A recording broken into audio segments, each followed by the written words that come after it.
This is Amateur Logic, episode 185, for September 15th, 2023.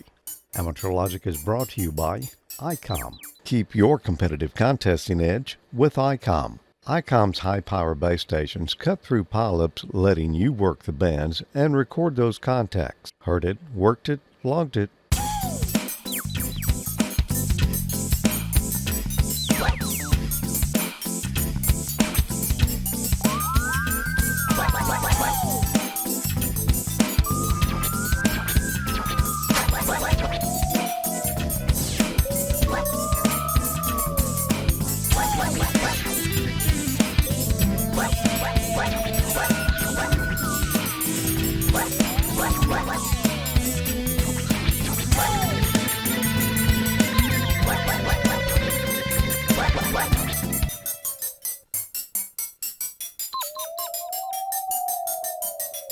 Good evening. Welcome to another exciting episode of Amateur Logic. I'm George. I'm Tommy. I'm Emil. And Mike is not with us tonight. He's in parts unknown. Actually, I think he's somewhere on a boat. Yeah, he sent us a picture. He's on a cruise somewhere. Nice. That's Got the hat. Regal Princess with one S. Guess so. It's the Love Boat? Must be Hamilton, Ontario. Oh, okay. I guess. It must be. Well, unfortunately, But that don't look like Hamilton, Ontario behind it. No, it doesn't, but the hat is there. So he's in good company. Yep. He's always representing. Thanks, Yep. Mike. He'll be back with us next month. But tonight, hey, you got to put up with us three. Email, you need a Gilligan's hat there. That would Emil's work, always representing, too. Yeah. He's got the infamous Amateur Logic bucket hat. Wait a We minute. got the bucket hat with my space shuttle pin and the Huntsville Hamfest pin. It's all loaded up, George. Okay. How can you top that? You I'm can't. trying to think of something about the top and the hat, but I'm just going to leave. I'm just going to move right on. Yeah, along. you probably better leave that alone. Tommy, what have you got on there? Just a stack of paper and a pen and some goodies to give away later tonight. Or, well, we're not going to give it away. We're going to talk about it. No, I mean, was it W5AX? Oh, my shirt, my wardrobe. Yeah. Whiskey 5 Alpha X-Ray Charlie. If you contacted us on field day, you probably heard that. That's our club call. So, anyway, got the shirt. First time I got a chance to wear it. So, here it is. Southern Amateur Radio Experimenters Club. Yep. Y'all been there and y'all got the T-shirt. Yep, we have. I'm wearing an old standby here.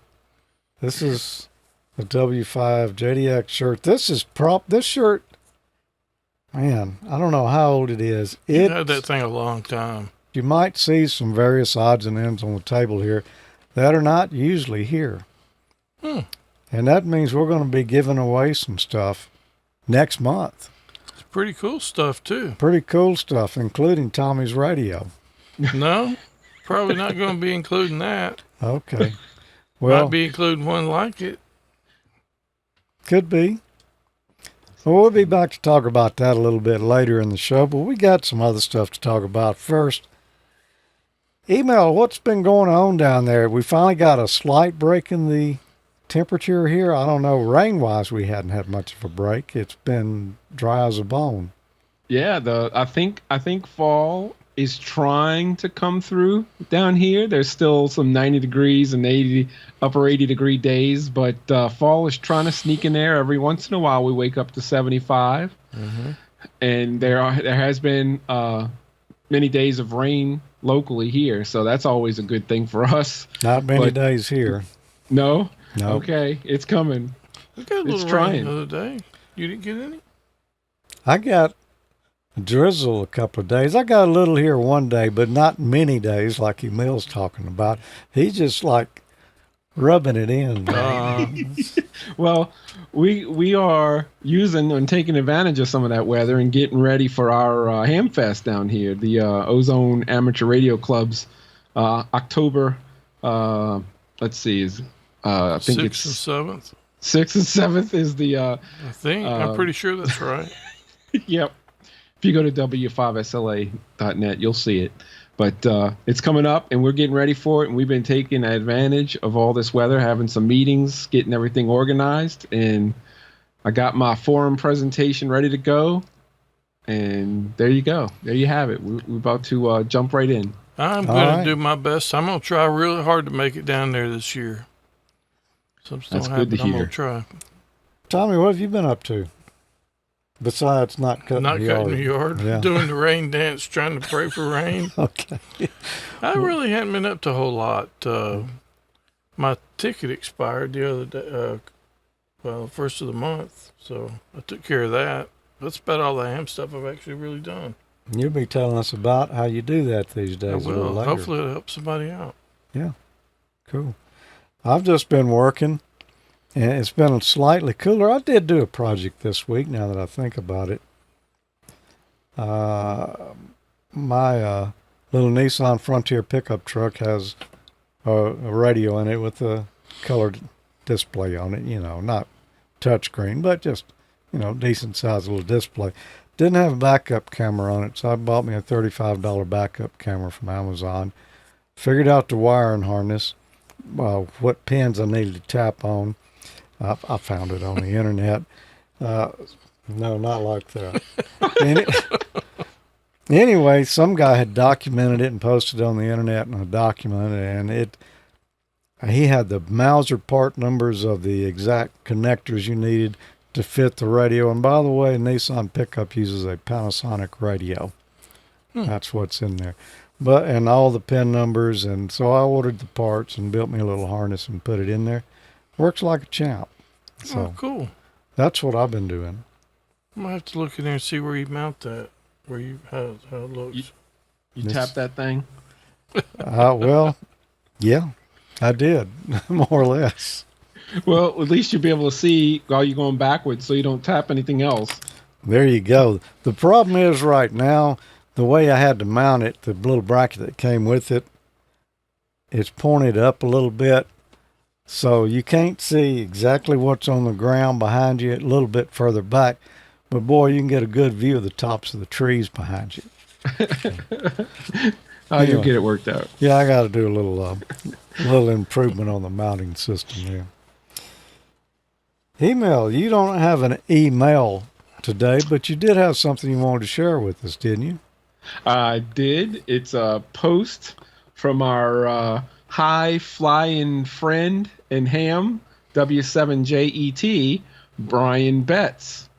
And looks like this year and recently he went over and operated QRP Portable for the ARRL September VHF contest.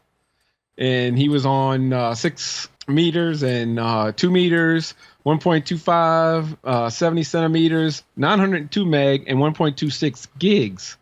Said he got about 1,600-ish points after 5 hours of operation. Wow. Using his FT817. I think that's the rig Wayne has, isn't it? Yeah. And to achieve those higher bands, he was using some transverters. And I asked him, hey, please do tell a little more about these transverters. And he wrote back to me saying for the 900 and 1.2 gig bands, he uses some transverters from a company called SG Lab, which use the 2 meter for IF, puts out about 3 watts and on 900 meg, and then 1.5 watt on 1.2 gigs. And for the 220 band, he uses a unit he said he got from eBay, which uses 10 meters as an IF. So I thought that was pretty interesting. I've never personally ever used transverters and things like that or operated in 900 or 1.2 gig yet. I thought that was a pretty interesting read, and you can see the pictures there of where he is. That's a pretty long time to be up there in that thin air. But then again, he is, I think he's a pilot, so maybe he's used to that. Yeah, looks like a pretty nice spot. Yep. Yeah, That George, if you remember Brian, we ran into him, it was a couple of years back at Dayton. Yeah. Oh, did you? Yeah. Yeah. I'm pretty sure I've been on his flights before a couple times. Nice. Although Mike is not here with us tonight, he is contributing a segment. It's, I don't know, it sounds like a cooking segment to me, peeling back the layers of an onion. Oh man. Onion. Yeah. Wait, that's Unun. Unun. Okay. Let's see what he was talking about.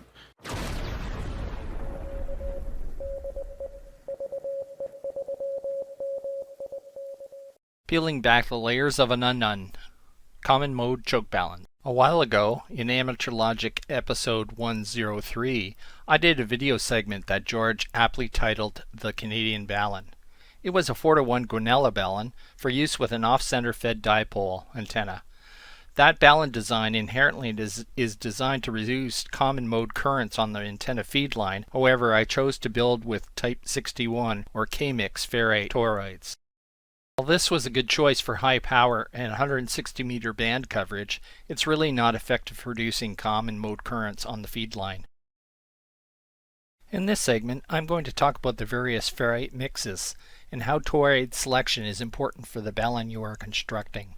We'll be focusing mainly on choke or line isolation balance. The term balun is usually used to indicate balance to unbalanced, whereas the term unun is used to indicate unbalanced to unbalanced. The cool thing about baluns or ununs is that they are cascadable. In other words, you can have them in series, and for the most part they will work just fine with each other. We'll be making an unun which accepts an unbalanced coax input and has an unbalanced output.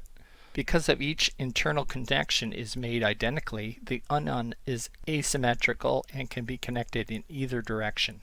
I intend to add an unun to my 4-to-1 that is made with a preferred 31 mix for its superior common mode choking properties. As you'll see shortly, making a choke or line isolation unun is really easy when making it with coaxial cable. Here are some of the websites that I discovered while researching. I found that some of the recommendations varied to some extent and found myself seeking more and more information in order to get some sort of consensus. Because of the sheer volume of the information out there, I decided to narrow my search down to the manufacturers of ferrite material. Here are at least two big players in this arena, Armadin and Ferrite. Not surprising, I found that Polymer Engineering had an extensive amount of very useful information on their site. After all, they've been in the RF solutions business for a very long time. My research found that a Type 31 mix is optimal for common mode current reduction, so my unun will use a 61mm Type 31 toroid. The preferred vendor for ferrite is Mauser Electronics, and that is where I placed my order. As a side note, I have to mention that my order was promptly processed and received. I have to add that it was also very well packaged, and likely could have survived a drop from a 3-story building. Seriously though, due to the fragile nature of ferrite material, it is much appreciated. Okay, let's take some time to look at the various ferrite mixes. And as they say, it's all in the mix, and this certainly applies when choosing a ferrite mix for a design application.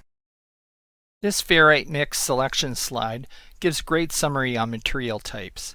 There are a few key points that I've highlighted. I'll summarize these ferrite aspects for you in a few slides. This slide helps to explain the different mixes. For balun and unun making, I've highlighted the ones most suited for that purpose. Just an important note, mix type 31 can be used for 1-to-1 or line isolation baluns and are not suitable for transformer type baluns. This notes slide has additional suitability information.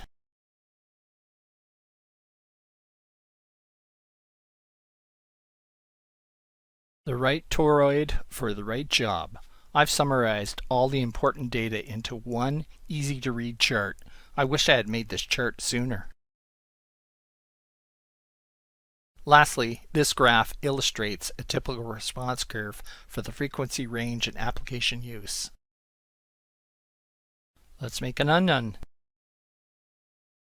But before I get into the details, if you head over to the Ferrite website, you'll find a video on making your own one-to-one Balun. The build in the video is slightly different than mine in that it's actually a one-to-one Balun for a wire dipole, whereas the one I made can be connected anywhere in the feed line since it has an SO239 connector on each end. I should point out that a one-to-one Balun should be connected as close to the antenna feed point as possible, unless you're using it for a Carolina windom, where having a portion of the feed line radiating is desired.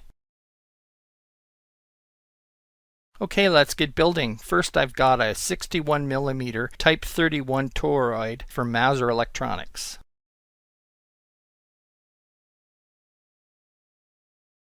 An IP65 waterproof enclosure. Note, not all plastics, like this ABS one, are UV stabilized. A quick coat of plastic compatible spray paint will easily remedy that. ABS withstands high temperatures, so there won't be any warpage issues with the hot sun. A length of RG316 coaxial cable. You'll need about a meter length for this project. Note, any 50 ohm coax cable could be used here, but you'll need to wind 9 turns around through the toroid, so RG316 is a good choice. The Teflon insulation is heat resistant, and the small diameter makes it easy to wind. A pair of SO239 RF chassis connectors. And finally, the mounting hardware to secure the SO239s, and ring terminal connectors to attach the coax shield.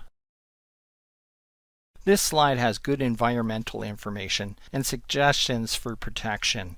It also discusses the Curie, or maximum temperature, that the ferrite material can withstand before permanent damage will occur. Putting it all together.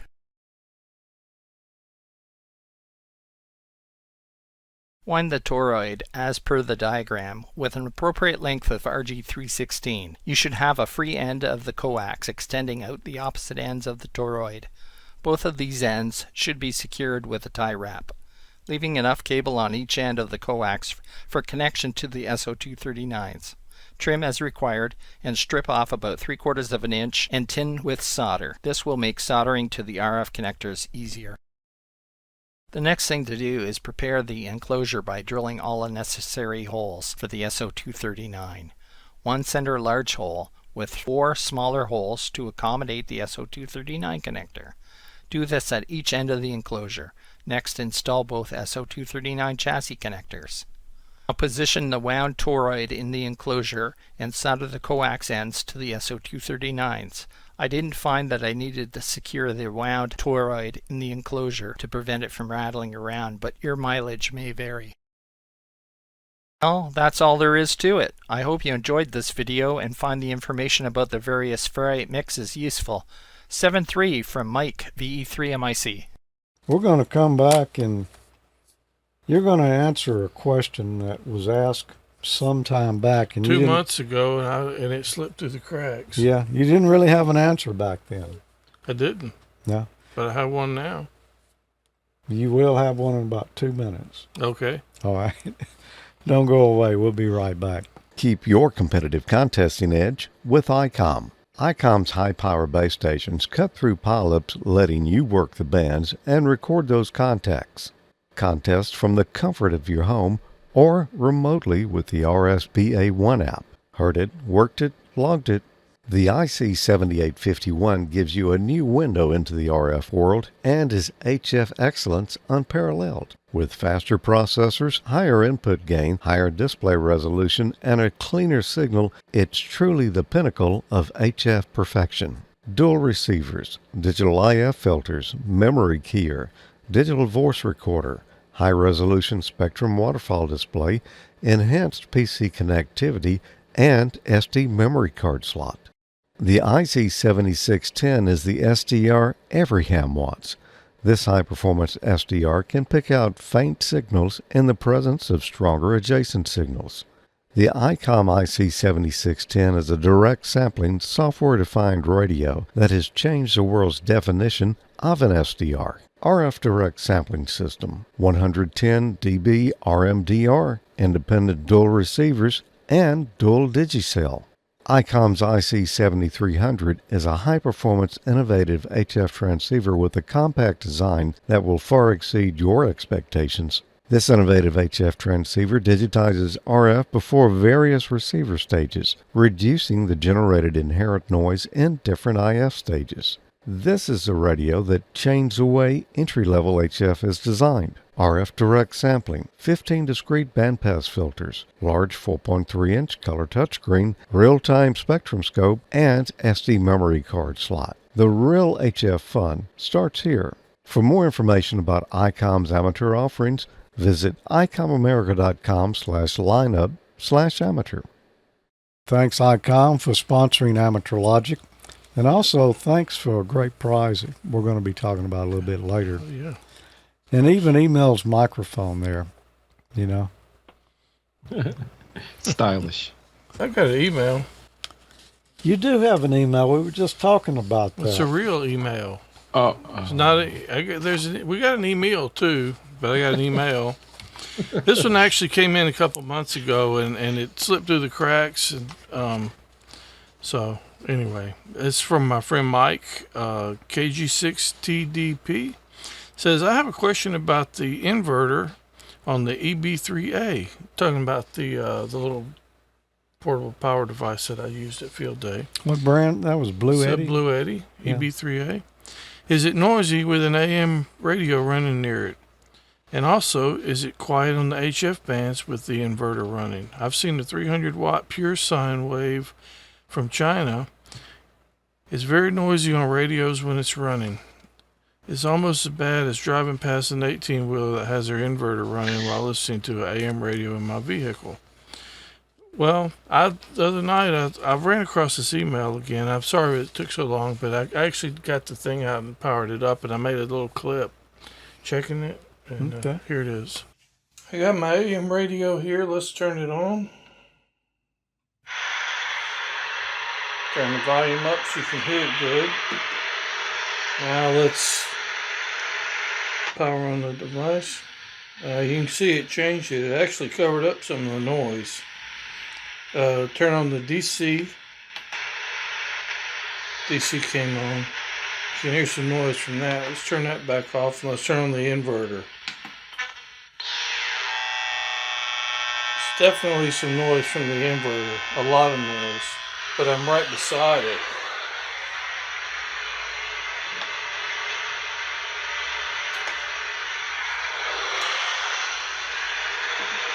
Okay. So I know that's not a scientific test, but there's noise, a lot of noise, obviously, when it's close by.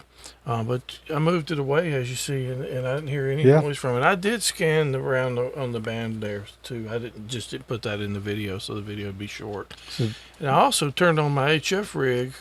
My antenna's out around the other side of the house, and anyway, I didn't pick up any noise on my HF rig from it. But I'm sure there's some there. I've heard other people say that there's noise from it, but I didn't detect much other than what you saw right there when it was right beside it. Okay. So Yeah. Yeah, I kind of cringed when you first flipped it on, but yeah. yeah, it was pretty noisy. Yeah. When you pull the radio back a few feet, yeah. Right. So anyway, hope that helps. Okay. So now that you've solved that problem for us, the FCC license renewal process went through some changes here a while back. It did. We talked about that on the show when it happened. You got to pay $35 now for your ticket, and you don't get it one in the mail on the nice paper anymore. You basically have to print your own. It'll look like that. But it is an official copy. It is official. It says it right there on it. But anyway, I thought I was going to do something different for my segment, but this kind of came up. I thought it might help some people that weren't sure about how to. We got a different kind of segment for you today. It's been 10 years since I renewed my ham license. This will be the third time to renew it, I guess. Yeah, because I've been ham for a little over 30 years. Anyway, I got a nice email from my friends at the ARRL. It says, Dear Thomas M5ZNO, again, that's what they call me. My license will be expiring on September the 7th of this year. So I can go ahead and renew it now up to 90 days before or after my license expires. So I'm going to go ahead and take care of it ahead of time. So I want mine done right away. I've got about a month to go, but a month and a week. File renewal application, you can use the ULS License Manager. So let's take a look at that. You're going to need to make an account here. You're going to need an FRN or FCC registration number, or you need yours. It's on your license right there at the bottom. So take a look at that and you'll see it. So enter that, and you need your password. If you don't have an account, you're going to need to link it.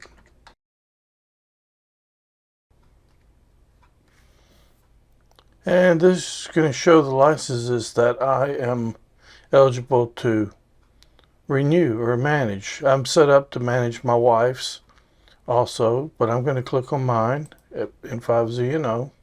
Shows my grants, effective and expirations.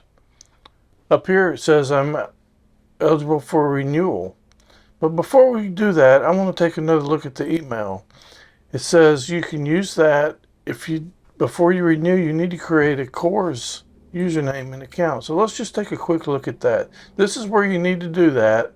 I've done it, but if you haven't, go in here and register, create your username account, and you will link it to your FRN number. So unfortunately I've already done that and I can't go through that step, but let's just log in. So this is where you associate your username to your FRN.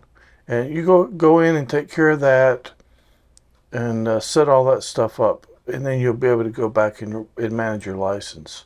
I wish I could go through that for you, but I've done this several times before, so that's all been set up for me. So let's go ahead and begin the renewal process. Now, if you remember on Amateur Logic a while back, we discussed, I think it was about a year ago, a little over, that they were going to start charging a fee, $35 for every 10 years, which is $350 a year. I'm okay with that if it keeps the hobby going, no problem. But things are different. You're going to register on here, as you'll see, or pay your fee online using your credit card or whatever, and then they're going to send you a license renewal that you're going to print yourself. So that you won't get the nice pre-printed one on the fancy paper anymore. So let's go through the process here. So this is me, call sign. I want to continue.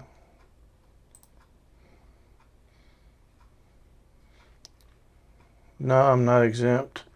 And no, I'm not exempt. Okay. If the license is being updated, the update result from sale transfer control is not being transferred or anything. Go to the options. Yes or no. Basic qualification information. Has the applicant or any party to this applicant or party directly or indirectly controlling the applicant ever been convicted of a felony? No, I have not. Continue. Submitted. I've submitted the application, all the categories, view, yada, yada, yada. Fee's going to be $35, which we discussed a few moments ago. It's an amateur. I've decided to renew it. That's my correct information. Select edit and review.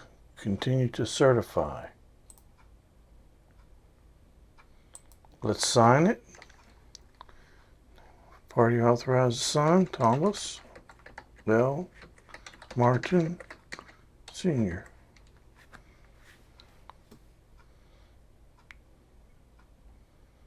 Submit my application.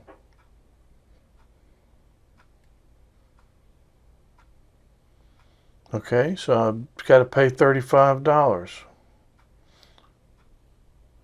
U.S. Treasury will reject transactions over $24,999.99.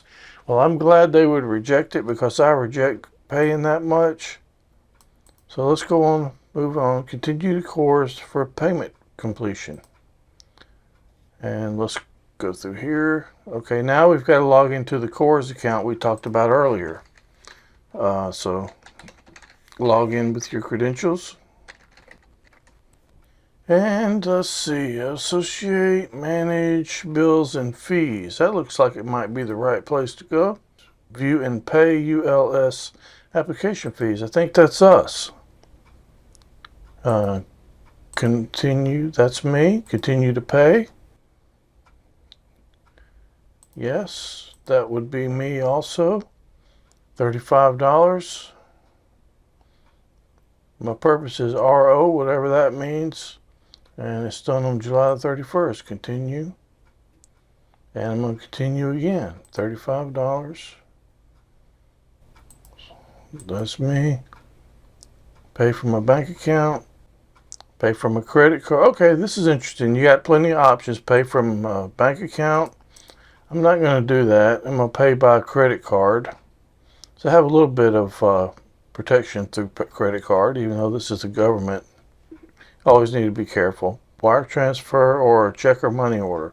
So I'm going to go ahead and do the credit card. Plastic money. Authorize to charge my card. Let's read over this and make sure that we want to authorize that. $35. Okay. I'll go with that. Money well spent for 10 more years of fun. Thank you for your payment. View form 159. And 159, I'll save that, whatever it is. Take a look at it.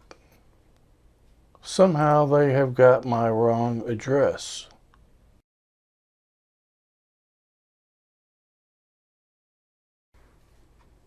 Somehow they rolled back to my old address. I know I've changed this. The moral of the story is go back and check all your information before you submit your payment. So hopefully mine went through okay.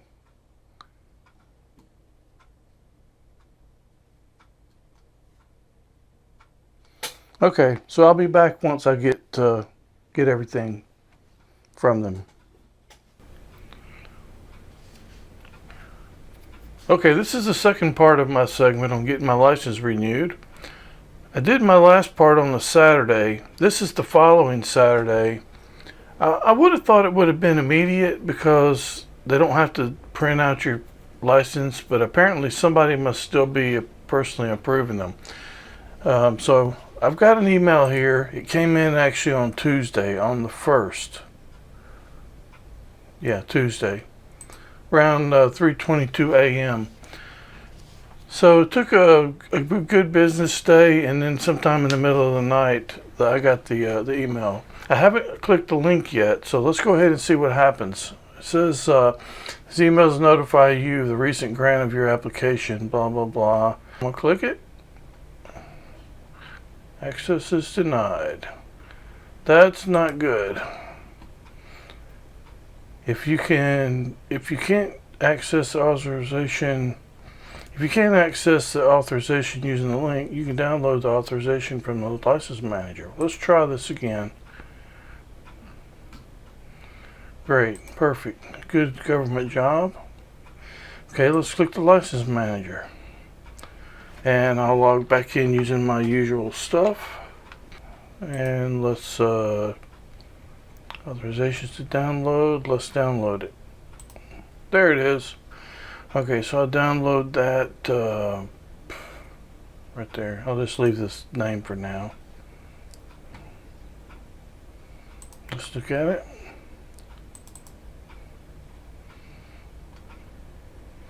And there it is, my official copy, and there is my new ticket with an expiration date of 9/7 of 2033. Well, it wasn't too bad. It wasn't perfectly smooth sailing. You saw there were a few hiccups, but it wasn't bad, like I said. The worst part, I guess, was probably paying the $35, but I'm actually okay with that. That's like $350 a year because the license is good for a 10-year period.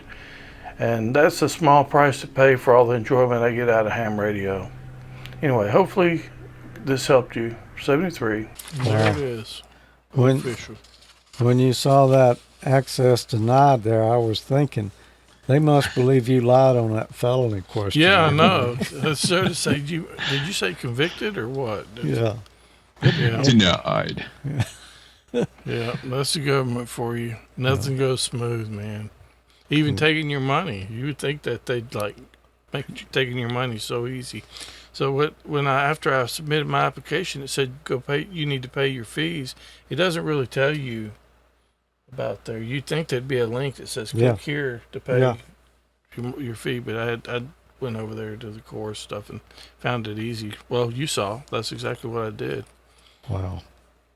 But anyway, it's not that bad. So whoever hadn't done it, if you got it coming up, it's a pretty easy process.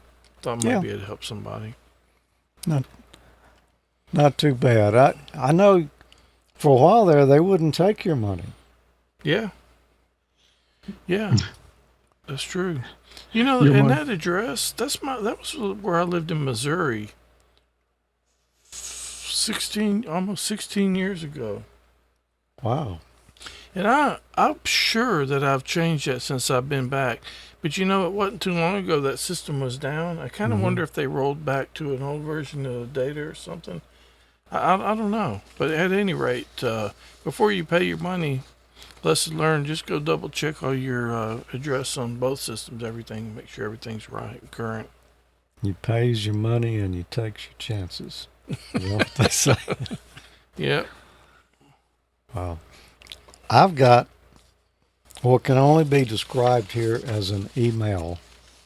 No. From an actual A real viewer. email? Well, that's what I had too. What's going on here? This guy watched the show. Which one did he watch? Hope you watched more than one. About one episode back. George, this is my first time asking a question about one of the episodes. I've watched many of the shows and enjoy the humor and technical information. In the video, you were talking about using a construction guide provided by Joe KC8LC about balance. Would it be possible for you to tell me where that document could be downloaded or to get a copy if possible? Any help would be appreciated. Thank you very much. Richard Newble, W7UIT, 73s. And I sent Richard back an email with the link to where you can download that document, AmateurLogic.TV/download/capital B little ALUN_capital C construction.pdf. Not obstruction. Not obstruction. All the details are right there. It's the document I followed. And this didn't start out to be a Balun heavy episode. It just turned out this way. Yeah. Well, it's a very common ham piece of gear. Yeah. Not to be confused with an onion or an Unun, but a Balun. An Unun. Yep. That's actually the first time I've heard it called an Unun. Yep. Unun. Well, that's what it is. You know That's what that means? No. You don't? Yep. It brings a tear to my eye just to hear you say I that. gotta hear it now. It's unbalanced to unbalanced. Mm-hmm. Oh, no. actually, I should have known Yeah, that. you I knew probably it was- should have. just You thinking forgot about it. that. That's how tall that I was. knew that. I knew that. I know what Balun was. Just makes sense. So you want to set this up for us? Absolutely. So, for all of you Raspberry Pi nerds and fellow ham pie users, it's time to bust or move and get off of Buster and move over to Bullseye. So Hit the you might bullseye. not. What's that? Gotta hit the bullseye. It's time to hit the bullseye pie in the sky because, as you might know, it's Buster is a port of Debian, right? There's 32 bits, there's 64-bit versions, and the support and long-term support for that Debian version 10, or Buster as it's called by name, is going away next year. And it's time to convert your apps, get off of there, and move to something that they'll actually support if you expect to receive bug fixes, security issues, etc.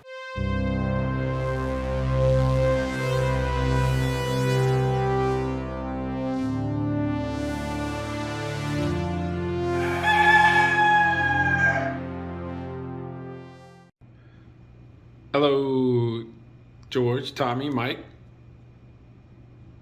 AmateurLogic.TV viewers. Got an old Raspberry Pi sitting around. Notice that it's not pulling updates anymore for your OS.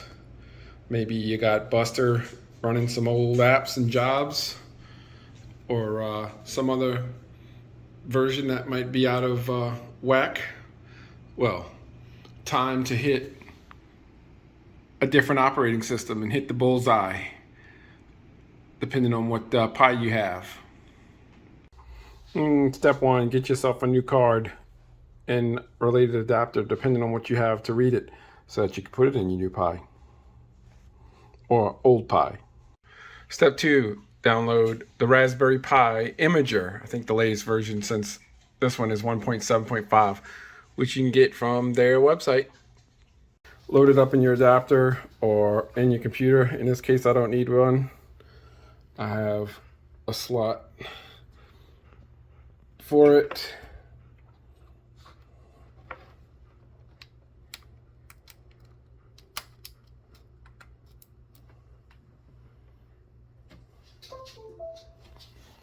And it will open and choose the appropriate OS. There are different ones to choose from. I'm going to choose the 32-bit Bullseye with the Raspberry Pi desktop for my needs. Bullseye is the latest version. Then you would choose the storage, which we just put into the computer. Should show up as 1. And we're going to say to write. Are you sure? Yep, it was blank. And start it writing. It'll do a write pass and then it'll verify the write. I'm not going to show all of that here. They published the life cycles of the different Raspbian distributions here in one of their forums on the Raspberry Pi site. One of their experts there, and Raspbian Buster. There's a progression, right? Wheezy, Jussie, all the Toy Story characters stretch through 2019, and then Buster got replaced with the Raspberry Pi OS 32, and then that got replaced with the 64, or it was used for the 64-bit version of Buster. But now Buster's was replaced with the Raspberry OS Bullseye. So support, updates, that type of thing are where we're going with this. So if you noticed you couldn't get updates or there was never any new packages, this is why.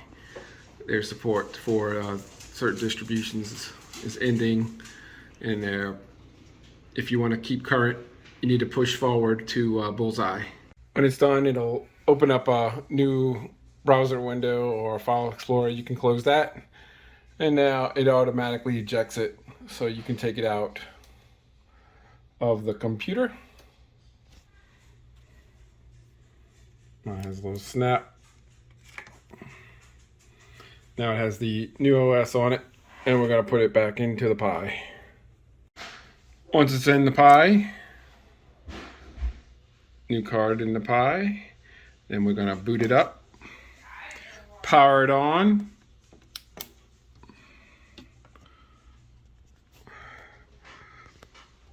And let it go through its process of booting up. It'll do some resizing of the file systems and creation of things, and eventually come up to the GUI. There are a few items that you're going to have to set up as a part of the setup, since it's a new image. You can connect it up to your Wi-Fi when you install it. That's one of the options as you're going through the setup. There's some things I like to do. I'm not going to use Bluetooth for this particular Pi, and that little symbol is telling you that there's updates. And that's one of the reasons we did this in the first place. But there is a command that you can run. How do I know I have what I set out? There's a cat OS release in the etc directory under the root file system. So there you go. It's Bullseye. We hit the Bullseye, and now we have this version, the latest version, which will allow for updates. They are always creating functionality and fixing security issues and what have you. So that would be the reason to keep that Pi up to date and help with that. And everybody's probably more than familiar with the apt command. So I'm going to go ahead and run that. If you spell it right. Sudo, huh? There's no Sudo. It's Phil Collins. So it's going to go ahead and get those repositories and the lists of things. There you go, 88 packages. Now, there is an option when you're actually doing this during the initial setup where you can update it. But I went ahead and let it skip that part during the setup so you could see what this is all about. So it's telling me right there, we got 5 megs worth of new updates. You want to do that? At least it asks you. You can suppress those prompts, but now it's going to go run through all 88 of those packages, download them, and then install them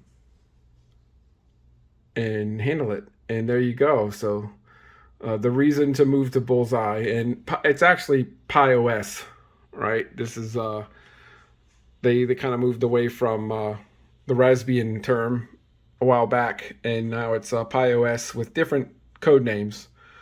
So Bullseye is the Bullseye if you want to keep up to date with updates, errata, and all the other fixes they're putting out there, or added functionality. One of the things I noticed, of course, if you used to Buster and you're coming from that distro and things, there's some different commands. They added the network manager to make things a little bit more native, or for people used to using Linux.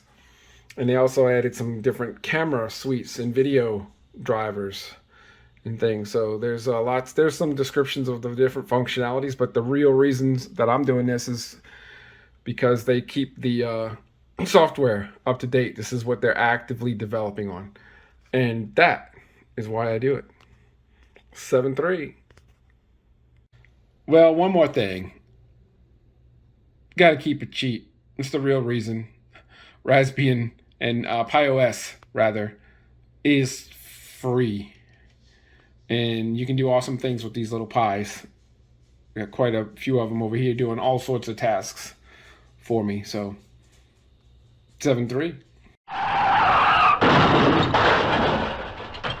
Okay. Think your dog wrecked your truck, man. In that hat too. Yeah. Emil's giving us a side eye tonight over there. They cutting that eye. I've noticed that, yeah. He's keeping an eye on us, all right. There's 5 or 6 Pis over at my house doing different things, automated, and I have a little cycle of patching them every week. That's also automated. There's if you're familiar with Linux and you've done things in the development or DevOps or DevSecOps world, then you'll know there's plenty of stuff out there to make these things work. And I love them. I love those things. They're pretty awesome. I've got one in the house that runs all the time. It never shut it off. And it's just there as a utility machine sitting in the living room with a monitor and keyboard and all. And plus I can VNC into my Windows box out here in the shack if I need to. Which is normally what I do. You know, if I want to access it rather than walk out here, I'll do that. Works great for that. I've got one at work that I wrote software for and connected it with some equipment there. And it's got a heads-up display for a off-the-air monitor where it's monitoring 6 different radio stations and displaying on a big screen out there in the commons area, you know. Each station's call letters in their green backgrounds if they're on. If they got dead air, it goes red and flashes a strobe in the building so everybody knows. But it's been running for a number of years. Everybody knows to call you? Yeah, everybody knows to go check and make sure their record didn't run out or whatever. or any number. Dead air. Yeah, dead air. It's been working flawlessly for years. And I don't know how many I've got on the bench over here. I probably should not disclose the number because I'm not sure, but probably half a dozen. Yep. Yeah, probably. I actually so. donated several of my old ones to somebody. One of my son's friends. Yeah. She was really kind of getting into them, and I gave her several of them that I wasn't using. Yeah, I probably need to lighten the load a little bit. I just bought another one, though. You give them simple tasks to do, and that operating system, stable enough, you schedule them. You can even give it multiple things to do, as you guys know, with cron and jobs that run. As long as the code is stable, those things will just run and run and run. I mean, it'll do exactly what you tell it to do for a long time. Yeah. Oh yeah, I've done several things with them. I made a NAS out of one time. Yep. Network attached storage. That was back when it was just USB 2, though. It was a little bit slow, so that one got repurposed. But it actually would probably be too bad now with USB 3. Yeah. Yeah. I just got a 4B with 8 gigabytes of RAM. Just imaged it with Bullseye after watching email segment there. I didn't realize there was a new version out there. But anyway, put 64-bit OS on this one instead of 32, and yeah, I haven't run into any problems with it. Everything's worked that I wanted to do. It seemed like maybe it's a little faster. I don't know. But yeah, it's... I think the 64-bit build's been out for a good while, but there was some compatibility stuff at first, so not too many people were using it, but it sounds like they probably got that straightened out now, so I think they have. I probably need to look at upgrading mine. Everything I've tried has worked. Now, I did notice this.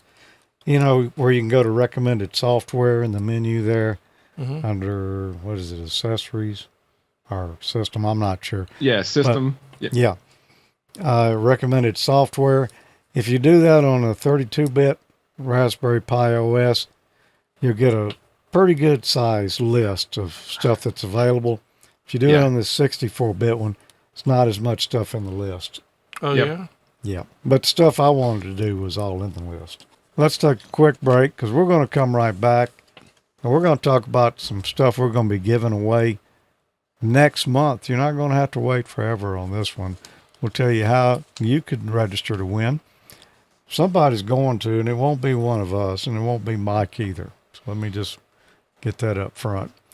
Somebody's going to win it, though. At the end of each month, it's AmateurLogic's Ham College, the new show for those new to the hobby and those wanting to get into amateur radio.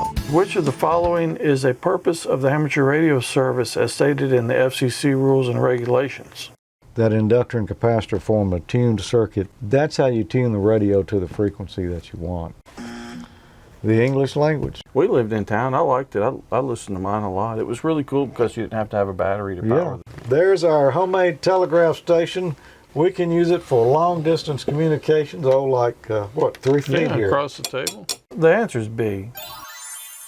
Voltage was named after Italian physicist Alessandro Volta. We can see we're generating a little bit of electricity there. It's DC. It's always great to go back and get a refresher. It sure is. A lot of that stuff, if you've been a ham for a while like we have, you don't really think about a lot of that stuff that often. They didn't have electric screwdrivers in those days, so that's why we're not using ones. That's why we went primitive with it. Yeah. So let's see if we can hear anything when we fire off our spark gap transmitter.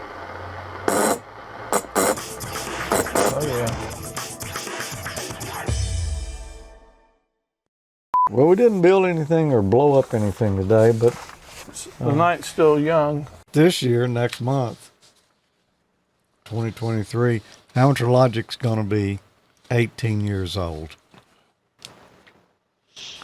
Old enough to vote.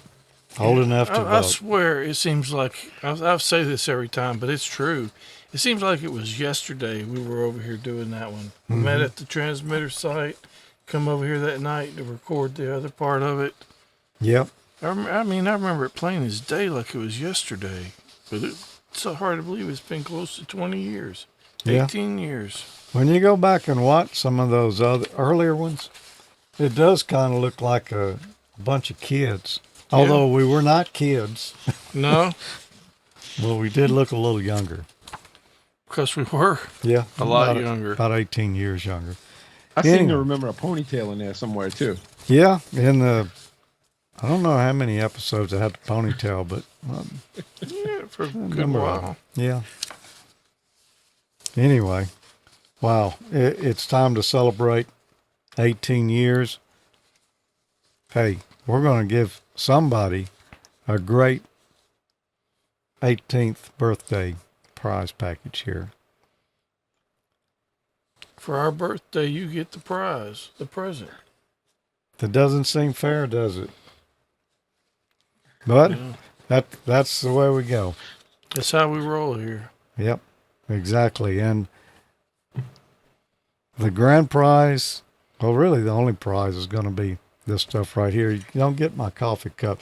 You probably don't want it anyway. You can't read the Amateur Logic logo on it anymore. But Wow, you you can really see a little use- bit of Ham College. Yeah. You use that cup a lot, don't you? Yeah, I have a death grip on it, man. Uh-huh. Got some mileage. Yep. We got a prize package here from ICOM and MFJ. It's Tommy's radio, the IC705. Base station performance and features in the palm of your hand, designed for field operations. The IC705 is packaged in a compact, lightweight, portable size. Whether you're taking your hobby to SOTA, POTA, or some other on-air location, the IC705 will be your go-to rig. HF, 6 meters, 2 meters, and 440. Multiple modes. You can enjoy a variety of the bands with D-Star DV, single side band, CW, RIDI, AM, and FM modes. The IC705 receives continuously from 30 kilohertz through 144 megahertz. That means you can enjoy FM broadcast and airband reception on it as well. The IC705 employs an RF direct sampling system where RF signals are directly converted to digital data, then processed by the FPGA or the field programmable gate array, making it possible to simplify the circuit construction as well as reducing internal noise that can mask weak signals. And with the real-time spectrum scope and waterfall display, you can quickly see band activity as well as find a clear frequency. Scroll mode automatically keeps the operating signal within the scope's range. The large 4.3-inch color TFT touch LCD, same size as the IC7300 and 9700, offer intuitive operation of functions, settings, and various operational visual aids, such as the band scope, waterfall, and audio scope functions. One touch FT8 mode preset. I think that's new in the firmware. That wasn't originally in there. That was a it? firmware upgrade that Yeah. brought that. Preset memory offers smooth FT8 operation. You can start FT8 mode operation only by selecting FT8 from the preset menu, and you can have up to 5 preset memories stored. Base station performance in the palm of your hand. You quickly see how this compact radio is rugged for outdoor use in a small, lightweight package. Weighs approximately 2.4 pounds. And with the BP272 lithium-ion battery pack or a 13.8 volt DC external power supply, you could utilize the high-capacity battery from the ID51A and 31A handhelds, or of course you can use the external power supply for operation and charging of the battery pack 272. Yeah, and that's the same battery as on the ID52A as well. Maximum output power is 5 watts with the battery pack, or 10 watts if you run 13.8 volts DC into the rig. In portable mode, a BP272 battery can last approximately 3 hours, and it's got a little asterisk here, and I didn't copy down what the footnote said. But I don't think you could key down for 3 hours, but typical operating, yeah, I'll go 3 hours on it. It's perfect for true 5-watt QRP as well as 0.5-watt QRPP operations. It's got wireless LAN and Bluetooth built in. Use those technologies for linking and remote control for true wireless operation. And the VS3 headset, optional, enables more comfortable operation via Bluetooth, which I used Bluetooth on field day Yeah, for the headset. you did. An internal GPS receiver and antenna enhance your operations by providing location logging. Receive and transmit locations via DPRS. Near me repeater search scan. QSO recording with metadata. And internal clock synchronization. The micro SD card slot enables storage of user profiles, QSO recording, TX voice memory keys. Hey, you got TX voice memory in there. That'd be handy for I didn't field play day. around with that. I didn't think about looking at that. Yeah. RIDI logging, GPS data, screen capture, firmware upgrades, and programming. Micro SD card slot comes in pretty handy. Oh, yeah. I used it to record some stuff. I think I sent it to Emil one night, if I'm not mistaken. In addition, as micro USB connector on here, in addition to 2 COM ports, a radio control, plus audio, the IC705 can be charged via the micro USB port, which is handy. It does charge. It'll keep the radio powered, but it won't actually give you the 10 watts, but it'll keep it running for 5 watts. And enjoy the latest DV mode features with the IC705. Have direct access to the D-Star network with terminal or access point modes. Additionally, the IC705 has the photo share feature introduced with the IC9700. Share photos without the need of a computer or other users with an IC705 and an IC9700. Comes with a programmable speaker mic. You can enjoy portable operations with it. Perfect for the 705. User assignable buttons put functions like frequency, volume adjustment at the tips of your fingers without removing it from the backpack. There's an optional backpack that you can get for it, designed to be the ultimate must-have accessory for the 705. The LC192 is the perfect utility backpack. Features like a safety strap with a 1/4-20 mounting lug to keep the IC705 from accidentally falling out of the custom radio compartment. To the user, adjustable internal panels for custom compartments for the antennas, battery packs, and other items necessary for an afternoon soda activation. And it really is a really nice backpack. And this is what they're talking about. When you put the radio in, there's a strap right here with a 1/4-20 that will literally keep it from falling out. So I always make sure that I put that back on. Mm-hmm. But it's very nice. It probably sounds really loud on the camera. Probably does, yeah. It does. Anyway, I won't open the other ones, but it's a really nice backpack you can get for it. It's an optional backpack. Yeah, we're not giving away a backpack with the contest But here. you'll probably want to get one when you win it. Yeah, I mean, you're ahead of the game if you win, so Yeah, you might want to consider the backpack. I think absolutely. I would. Gonna need some stuff to go along with that, of course. And what better place to start than with an antenna? You could use an antenna. It's not much good without an antenna. What have we got there for an antenna, Tommy? You want to show it to us? I do want to show it to you once I can get my hands free here. It's the MFJ 1982 LP for low power. It's 80 through 10 meter, 30 watt in-fed antenna. Full HF coverage. No tuner needed on most frequencies. No long counterpoise, radial, or feed line required. I think you can hook a ground to it, or you can run like a 20-foot counterpoise wire on it, and that's all you need. In-fed radiators have the unique quality of resonating on a halfway fundamental frequency, plus even and odd harmonics above. Broadband matching transformer at the feed point lets the entire HF spectrum be yours. SWR is so low, you may never need a tuner.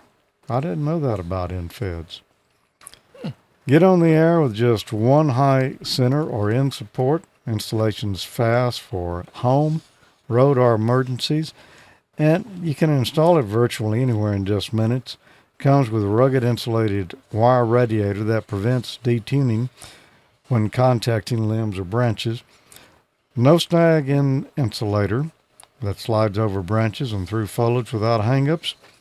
And you can toss it over a high limb, use it as an inverted V, or just hang the far end up high and use it as a powerful sloper, or even go vertical with an inverted L. Dark jacketed wire is virtually invisible, so, you might slip it by some antenna restricted areas and get on the air. It makes a great emergency backup for your regular antenna as well. Feels like some good wire was made out of. And a recommended accessory for that, Emil, is one of these right here. You're taking my job.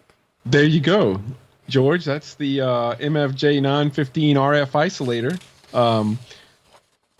And besides all that good hand modeling from Tommy, it's a 1-to-1 current balun designed to be placed in line with the 50 ohm coax. The RF isolator is effective from 1.8 to 30 megahertz. It was designed to improve the performance of all amateur stations, fixed or mobile. The MFJ 915 will reduce or eliminate stray RF often found on coax. The stray RF can cause burns, other problems with electronics equipment in the ham shacks, vehicles. Stray RF also results in a loss of radiated power from the antenna, which will lead to a great reduction in signal strength. Use of the MFJ 915 will increase the efficiency of all amateur stations. And connected to that, George, is going to be the coax. Yes. You will want some coax. There you go. There's the MFJ 5825X coax patch cable, 25 foot, pre-made from premium coax patch cable, weather-resistant 50 ohm RG8X coax with pre-soldered PL259 connectors. And of course, you probably want a power supply, won't you, Tommy? Definitely. Hey, how about one like that one right there? Yeah. Actually got that exact power supply. I really like it. The MFJ 4230 MVP. I wonder if that means most valuable player. Good. Super compact 30 amp mighty light switching power supply, has all of the popular features of the MFJ 4230 MV. Plus a pair of Anderson power poles for Aries and races and others that enjoy the Anderson power pole connections, which I think most hams use those for about everything nowadays. The front panel features 5-way binding posts that allow easy access connections for your rig and your station accessories. The MFJ 4230 MVP is 25 amps continuous and 30 amps surge at 13.8 volts DC, adjustable from 4 to 16 volts. Choose 120 or 240 volts at 47 to 63 hertz to take it with you anywhere in the U.S. and abroad. Yep.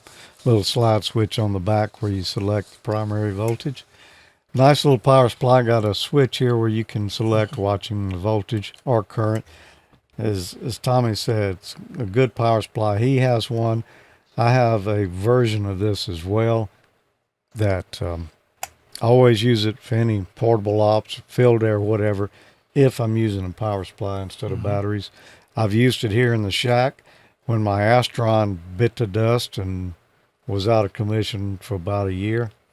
It's a great little power supply. Yeah, and it's super light. It literally weighs like almost nothing. So carrying it around in your backpack would be no problem at all. Yep. And we got one other thing, and that will be this. Here, you want to be the hand model on this? It's the MFJ 553 Deluxe Wood Base Telegraph Key, featuring a Morse code straight key, non-skid, beautiful stained wood base.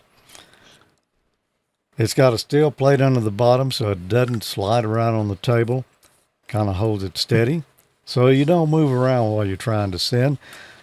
You hook up the straight key to your transmitter and go on the air sounding like you were born working QSOs and look good while doing it. Got that right. Yep. Pre-wired plug-in is a stereo plug wired to tip and sleeve connections. It'll work with those radios that require the stereo or my shirt so you can see it. 3-conductor You can see it a little bit. connector. Or it'll also work with those that just have the 2-conductor mono connections on there. So Hey, that'd be handy for QRP. Is there a key jack on that radio, Tommy? You know what? I don't do CW, so I don't know. Yes, key right there. Okay. We have Cliff and Timay in the chat room, and Timay mentioned he just got his last week.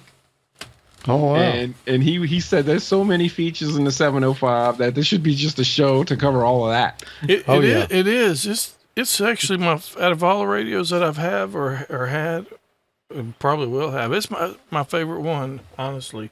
If I had to get rid of every other one and only have one radio, that's the one I would keep. It does everything I would want to do. It does have everything in it. It's like a mini 7300, except it's got VHF and UHF and D-Star built in. Yeah, exactly. And it'll run off a portable battery pack. Yeah, like forever. You can just stick a rubber duck on the end of that thing, and you got a super nice handy talkie too with speaker mic. I've run it with a rubber duck on it before. Yeah. So if you'd like to win that, let me say that all of this information is available online, AmateurLogic.TV/contest. You must be a licensed U.S. or Canadian amateur radio operator with a U.S. or Canadian shipping address. Only have one entry per contestant. Sending more than one entry will disqualify you, so please only send one. If you send one, you should get a response back. There's an autoresponder on it. If you don't get it, check your spam box and double check. And if you don't have that, email George or myself, and we'll be glad to double check before you send an extra entry in.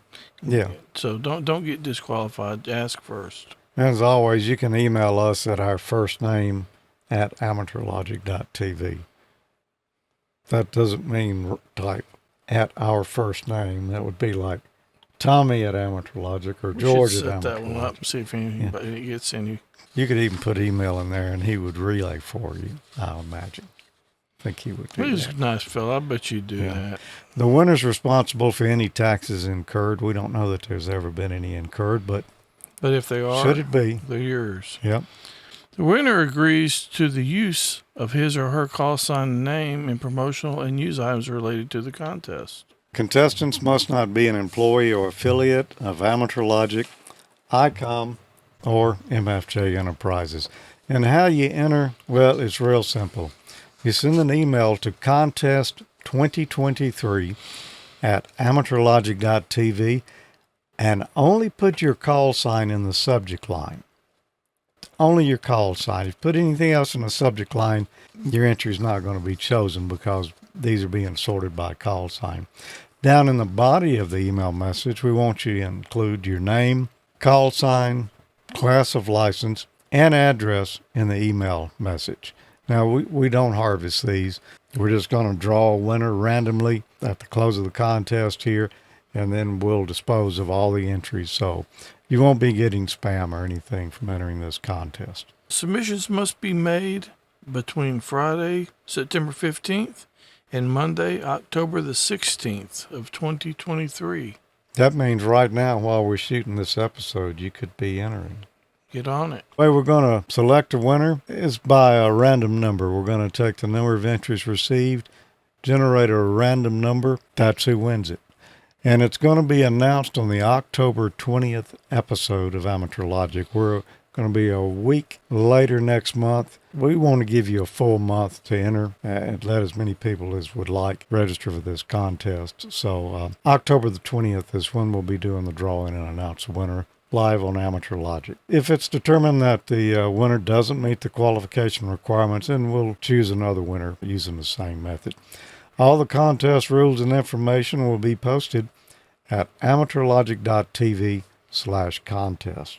Nice package, especially if you're going to do QRP work, or you just want to grab a radio and go out and get on the air. I don't know of anything any nicer. Yeah, absolutely. Yeah, thanks again to ICOM and MFJ for providing the prizes for this giveaway. Cliff in the chat room, you remember Cliff? Cliff won one. Yeah, yes. He's saying he's going to go ahead and let somebody else win it this time. Well, that's good, Cliff, because I doubt your name would get drawn this time. Just saying.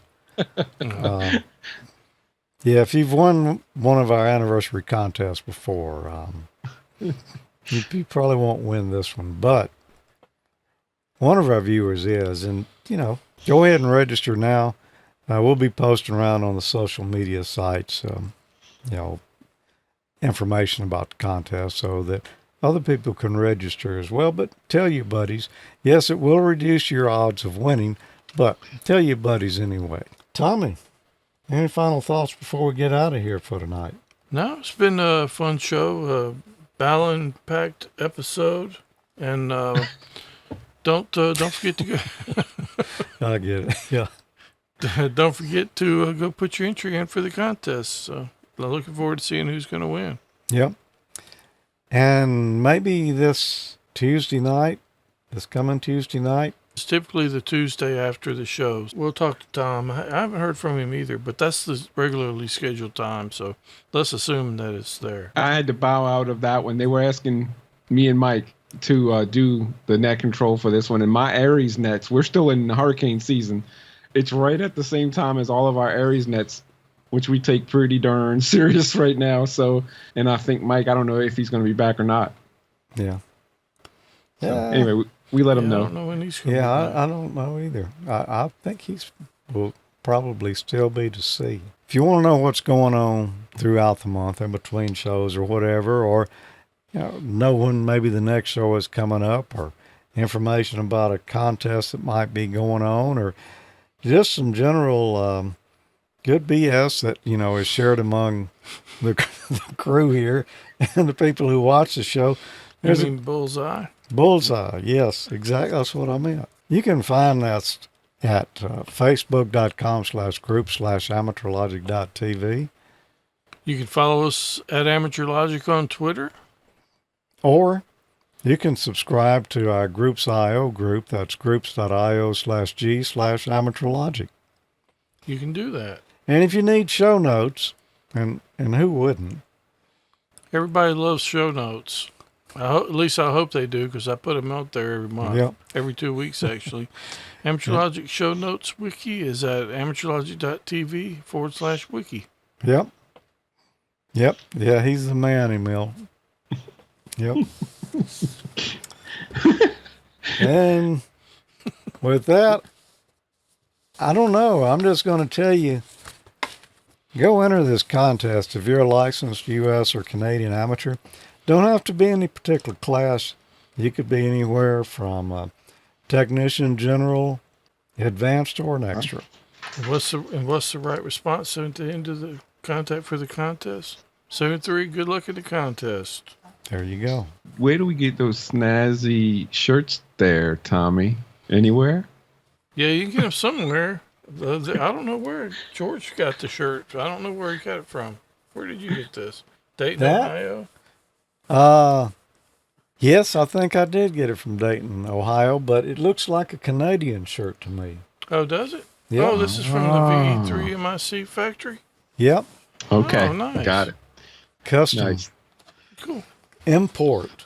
Snazzy, man. Fragile. Snazzy. Fragile. I don't know if it's It's a major fragile or not, award. but yeah. The best looking dressed ham on the show. Yep. This one came off the internet somewhere. I'm not sure. Yeah. The dark web. I really do. Yeah. I like the shirts. They do a great job with those. Yep. Very nice. Join us on the 29th, which is not next Friday, but the one after, for the next episode of Ham College, where we're studying for the Amateur Extra exam. We got some learning to do, so join us Gonna there. have some splaining to do too, I'm sure. I'm sure we will. Learning and explaining. When we get through with it, we're going to have a lot of explaining to do. Yep. We had But, some buzzer action last Ham College. One Well- buzzer each. 7-3, everyone. Thanks for being here, and we will see you back here on Amateur Logic on October the 20th. Yeah, I'm gonna say it one more time. 7-3, and good luck in the contest. 7-3. 7-3.